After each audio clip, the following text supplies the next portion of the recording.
Nous sommes dans les derniers jours de l'année et forcément, nous nous demandons tous comment nous allons vivre 2026. La grande tentation, c'est de prendre de bonnes résolutions, mais vous savez qu'en général, elles tombent à l'eau dès les premiers jours du mois de janvier. Alors voici ce que je vous propose à la place et ce que je fais moi à la place. Allez, c'est parti. Bonjour mes champions et mes champions, c'est Bertrand, j'espère que vous avez la forme, la patate, l'énergie, que tout va bien pour vous. Bienvenue dans Retrouve la forme. Vous le savez, chaque lundi, je vous aide à être en forme et à réussir vos défis quotidiens en vous aidant ma méthode SAMI, sommeil, alimentation, mouvement et idées pour le mental et les habitudes. Alors ce ne sont pas seulement des conseils pour mieux manger ou perdre du poids, mais c'est aussi comment améliorer votre vie et la vivre telle que vous en rêvez. Et si vous voulez aller plus loin, n'oubliez pas qu'il y a toujours des documents complémentaires dans la description de cet épisode.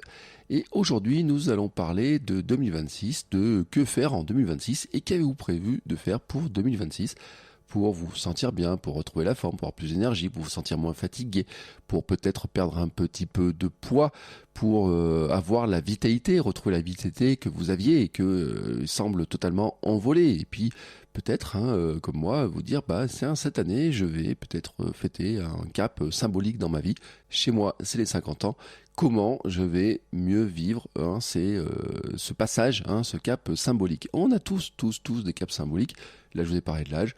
Parfois, ça peut être la parentalité, parfois c'est un changement de travail, parfois c'est une formation, parfois c'est de se lancer dans un nouveau défi sportif. Globalement, c'est faire quelque chose qu'on n'avait jamais fait jusqu'à maintenant et qui nous fait un petit peu peur ou qui nous pose des questions.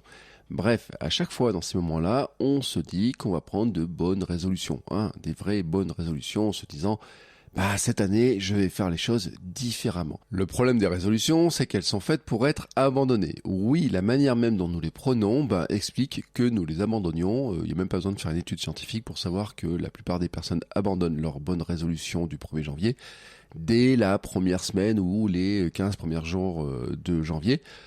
Pourquoi ? Parce que dès qu'il commence à y avoir un petit peu de friction, une petite difficulté, la résolution que nous avons prise ne nous aide pas à les passer. Parce qu'en fait, le problème des résolutions, déjà, c'est qu'elles ne sont pas très claires. Ce sont plutôt des grandes volontés. Alors, elles peuvent à la limite donner une direction, mais pas vraiment comment l'atteindre. Ça va ressembler à des « Allez, cette année, je retrouve la forme, je ne serai plus fatigué, je reprends le sport, je ne bois plus d'alcool, je mange mieux, je veux perdre 10 kilos. » Voilà, des grandes directions. Mais oui, mais comment vous allez faire ça ? Qu'est-ce que vous allez faire réellement ? Et c'est pour ça que moi, à la place, je fais autrement. Vraiment, j'ai une autre stratégie qui marche depuis plusieurs années. Et qui marche, je le dis, pour la nouvelle année, mais qu'on peut faire de mois en mois. Et vous allez comprendre pourquoi. La question à vous poser, c'est quelle est la chose à faire qui va rendre plus facile tout le reste ? La chose à faire qui va rendre le plus facile tout le reste. Ça, c'est une question que je me pose. Donc, pour le début de l'année, je me la pose tous les mois, je me la pose toutes les semaines et je me la pose même tous les jours. C'est-à-dire que tous les jours, je me demande quelle est la chose que je dois faire aujourd'hui qui va simplifier, qui va rendre tout plus facile dans la journée, notamment par exemple pour mon entreprise. Vous pouvez le faire dans la semaine, vous pouvez le faire au mois et donc vous pouvez le faire aussi pour l'année, ou en tout cas, ce que je vous proposerais de le faire, c'est plutôt de le faire pour le premier mois de l'année, c'est-à-dire de vous dire, sur le premier mois de l'année, déjà, j'essaye de mettre en place une chose, mais une chose. Et cette question ne demande pas une réponse compliquée, elle demande une réponse facile, vraiment une réponse facile, et une chose qui soit pratique, on va voir pourquoi. Mais pourquoi je vous dis que c'est une chose qui doit être facile, c'est qu'en fait, vous devez pouvoir l'expliquer en quelques mots, juste 2-3 mots. Pas un plan en plusieurs étapes pour y arriver. Une chose qui va servir aussi de domino pour entraîner les autres. C'est-à-dire que si vous faites cette chose-là, vous savez que tout le reste va devenir plus facile. Exemple, dormir plus. Exemple, manger des légumes. Exemple, être moins sédentaire. Je sais, à titre personnel, que mon premier domino, c'est le sommeil. Si je dors bien, si je dors assez, je vais bouger et manger mieux. Ça va devenir plus facile. Les émotions seront plus faciles aussi à gérer. Ça sera plus facile de lutter contre mes envies de grignotage. En fait, elles apparaîtront tout simplement beaucoup moins. Je vais pouvoir marcher plus facilement, avoir un rythme cardiaque qui sera plus bas. Je vais me sentir mieux quand je vais faire du sport. Je serai plus patient avec ma fille, j'aurai des meilleures idées pour mon entreprise, je me sentirai mieux au quotidien. Donc tout est plus facile du moment que je dors assez. Et maintenant, la question à vous poser, quand vous avez donc défini quel est finalement ce premier domino, quelle est cette chose qui est importante, ce vrai premier gros domino, la question à vous poser, c'est comment vous faites tomber ce domino. Parce que là, je vous ai dit, finalement, moi, mon premier domino à moi, c'est dormir plus. Mais maintenant, comment je le fais tomber, ce premier domino? Et là encore, on va chercher une réponse simple. Pas un plan en 10 étapes, juste une chose à faire. Une seule chose à faire. Quelque chose, en fait, qui vous aide vraiment à faire tomber le domino. Chez moi, par exemple, il y a un truc qui fonctionne à coup sûr, c'est me dire qu'à 22h, je suis dans mon lit. Et pour ça, en fait, j'ai une chose à faire. C'est vraiment la volonté de me dire, je coupe les écrans plus tôt. Ça, c'est une certitude. Et en fait, c'est de me dire, j'ai un replay. J'en parle souvent de cette histoire que le replay est mon ami. Et en fait, pas besoin de regarder forcément quelque chose en direct. Je peux le regarder le lendemain. Je peux regarder, en fait, la série Netflix le lendemain. Je vous donne un exemple. Hier, on a mis Home for Christmas sur Netflix, la saison 3. Premier épisode a terminé 22h. J'ai coupé carrément et je suis allé me coucher. À partir de là, je m'assure en fait que j'aurai au minimum 7 heures, voire 8 heures de sommeil selon l'heure à laquelle je vais me lever. Et ça, pour moi, c'est une réussite parce qu'à une époque, je dormais que 4 ou 5 heures et je sais dans quelle situation ça m'a amené. Donc, voilà, une chose à faire, la chose à faire. Alors, là, je vous ai parlé, moi, de me coucher à 22h, qui est vraiment quelque chose qui est même inscrit sur mes cahiers. Mais ça pourrait être de dire, je vais manger un légume à chaque repas. Je vais marcher pour aller au travail. Voilà. À vous de définir quel est, en fait, le comment vous le faites. C'est-à-dire que c'est vous qui, dans votre quotidien, allez définir comment vous allez mettre en place cette action. Et cette action, je l'appelle l'action minimum utile. L'action minimum utile, c'est la plus petite action possible que vous puissiez faire et répéter le plus souvent possible pour atteindre votre objectif. Autrement dit, quelle est la chose qui va rendre plus facile le reste et quelle est donc l'action la plus simple que je vais mettre en place pour arriver à réussir ça. C'est extrêmement simple, c'est une autre manière de voir les habitudes, c'est une autre manière de voir les résolutions, c'est une autre manière de voir les objectifs, c'est une manière extrêmement simple, très très très simple, elle vous paraît peut-être simpliste. Attention, elle n'est pas facile. C'est-à-dire que la méthode est simple, mais ensuite, bien entendu, il faut respecter votre engagement. C'est-à-dire que l'action minimum utile, c'est un socle. Mais maintenant, vous allez vous engager.